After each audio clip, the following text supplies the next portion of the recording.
Bilang pakikiisa sa pagdiriwang ng 31st Police Community Relation Month, nagsagawa ang mga tauhan ng Bangar Municipal Police Station ng Anti-Bullying Act Lecture sa mga mag-aaral ng Philippine Bethel Blessed Christian Academy sa Barangay Consegra, Bangar, La Union.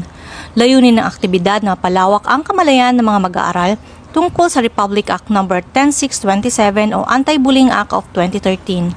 Kabilang ang mga iba't ibang uri ng pambubuli, mga masasamang epekto nito sa mga biktima at mga nararapat na hakbang upang maiwasan at matugunan ang mga ganitong uri ng pag-uugali sa loob at labas ng paaralan. Sa isinagawang talakayan, binigyan diin ng mga pulis ang kahalagahan ng paggalang sa kapwa, responsable pag-uugali at agarang pag-uulat ng mga anumang insidente ng pambubuli sa mga guro, magulang o kinaukulang otoridad. Hinikayat din ng mga ito ang mga mag-aaral na maging instrumento sa pagtataguyod ng isang ligtas, maayos at mapayapang kapaligiran sa kanilang paaralan.